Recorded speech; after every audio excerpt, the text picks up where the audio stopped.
हुकूमत ने हतक इज्जत के नए कवानीन बनाए हैं।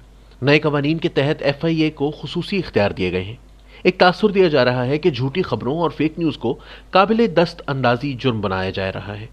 नए कानून के तहत अब FIA के पास झूठी खबर और फेक न्यूज़ पर न सिर्फ FIR का इंदराज का इख्तियार होगा बल्कि गिरफ्तारी के भी इख्तियारात हासिल होंगे। इसके साथ साथ मुतासरा शख्स की तारीफ भी तब्दील की जा रही है और इदारों को भी शिकायत दर्ज करवाने के इख्तियारात दिए जा रहे हैं।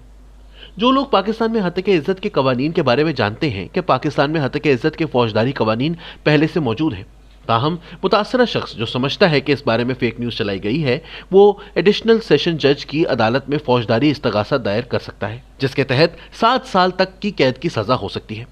फौजदारी इस्तगासा एक फौजदारी मुकदमे की तरह चलता है और इसके नतीजे में सज़ा होती है। यह अलग बात है कि पाकिस्तान में अदालतें ऐसे फौजदारी इस्तगासा ज़्यादा तवज्जो से नहीं सुनती हैं और ना ही ऐसे इस्तगासों के फौरी फैसले होते हैं। इसलिए यह कहना कि नए कानून से पहली दफ़ा हतक इज्जत को फौजदारी कानून में लाया जा रहा है दुरुस्त नहीं है। झूठी और फेक न्यूज़ के हवाले से एक फौजदारी कानून पहले से मौजूद है। सवाल यह है कि हुकूमत एक कानून की मौजूदगी में नया कानून क्यों बना रही है।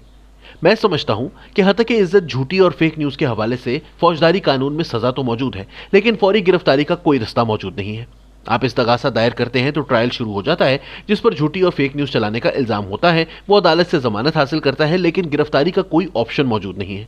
नए कानून के तहत जहां तक मुझे समझ आई है, यह तय किए बगैर कि खबर झूठी थी या सच्ची, FIA के पास गिरफ्तारी का इख्तियार आ जाएगा। FIA झूठे इल्ज़ाम के तहत किसी भी सहाफ़ी या ब्लॉगर को गिरफ्तार कर सकेगी। वो जमानत करवाएगा, जेल जाएगा, ये सब कुछ किसी अदालत से तय हुए बगैर होगा कि खबर झूठी थी या नहीं। इससे पहले जो फौजदारी कानून मौजूद है इसमें सहाफ़ी या ब्लॉगर को जब तक ये साबित ना हो जाए कि खबर झूठी थी या नहीं, जेल नहीं भेजा जा सकता। इसलिए अब हुकूमत को सहाफ़ियों को फौरी गिरफ्तार करने और जेल भेजने का एक इख्तियार हासिल हो जाएगा। एक दफ़ा गिरफ्तारी तो हो जाएगी, जो तंग करेगा इसे पकड़ा तो जा सकेगा। इस तनाजुर में देखा जाए तो हुकूमत के पास बेगुनाह सहाफ़ियों को जेल भेजने और गिरफ्तार करने का एक हथियार हासिल हो जाएगा। वो जब चाहेगी जिसको चाहेगी गिरफ्तार कर लेगी। ये बाद में ट्रायल में तय होता रहेगा कि क्या खबर वाकई झूठी थी या नहीं, लेकिन गिरफ्तारी और जिल्लत तो हो जाएगी। क्या ट्रायल से पहले गिरफ्तारी दुरुस्त इक़दाम है? मैं समझता हूँ नहीं। इससे ना तो हुकूमत को कोई नेकनामी हासिल होगी और ना ही मुल्क की कोई नेकनामी होगी। इससे पाकिस्तान में सहाफ़त मजीद मुश्किल हो जाएगी और इसको आलमी सतह पर भी एक काला कानून ही कहा जाएगा। मैं समझता हूं कि फेक न्यूज़ और झूठी खबर आज का अहम मसला है। इसको किसी भी सूरत नज़रअंदाज नहीं किया जा सकता। सोशल मीडिया की जिद्दत ने इस मसले को बहुत गंभीर बना दिया है। इसलिए सोशल मीडिया को कानून के दायरे में लाने की फौरी ज़रूरत है, लेकिन सोशल मीडिया को कानून के दायरे में लाने की बात से किसी भी सूरत इख्तलाफ नहीं किया जा सकता। ताहम इस चक्कर में सहाफ़ियों की गिरफ्तारियों की राह हमवार करने की कोशिश की हिमायत भी नहीं की जा सकती। सोशल मीडिया की गलत पोस्ट्स के साथ भी इसी तरह निपटने की ज़रूरत है जैसे गलत खबरों के साथ निपटने की ज़रूरत है। जब तक ये तय ना हो जाए कि खबर झूठी थी, पोस्ट झूठी थी, किसी भी किस्म की गिरफ्तारी इंसानी हुकूक की खिलाफ वर्जी होगी और इसकी किसी भी सूरत हिमायत नहीं की जा सकती। पाकिस्तान के निज़ाम इंसाफ को फ़ाल करने की ज़रूरत है। ज़रूरत इस अमर की है कि अदालतों को एहसास दिलाया जा सके कि हतक इज्जत के मुकदमात का फौरी फैसला एक महज़िब मुआशरे के लिए नागुज़ीर है। जिस तरह इंसान का कत्ल एक घिनौना जुर्म है, इसी तरह किसी भी इंसान की इज्जत का कत्ल भी इसके कत्ल से कम जुर्म नहीं। वैसे तो हमारे निज़ाम इंसाफ में कत्ल के मुकदमात भी कई कई साल चलते हैं, लेकिन हतक इज्जत के मुकदमात का भी अल्लाह ही हाफिज़ है। अभी तो सूरत हाल ये है कि मुद्दई हतक इज्जत का मुकदमा दायर करके खुद ही मुश्किल में फंस जाता है। इसे इंसाफ मिलने की कोई उम्मीद नहीं होती। मुकदमा कई कई साल चलता है और इस दौरान झूठी खबर देने वाला कानून और अदलिया का मजाक बनाता रहता है। इसलिए हुकूमत को चाहिए कि ऐसी अदालती इस्लाहात सामने लाए जिसमें इंसाफ का हुसूल आसान और जल्द अज जल्द मुमकिन हो सके। इंसाफ में ताखीर इंसाफ का कत्ल है और हमारे अदालती निज़ाम में रोज़ाना ताखीरी हथकंडों से इंसाफ का खून होता है।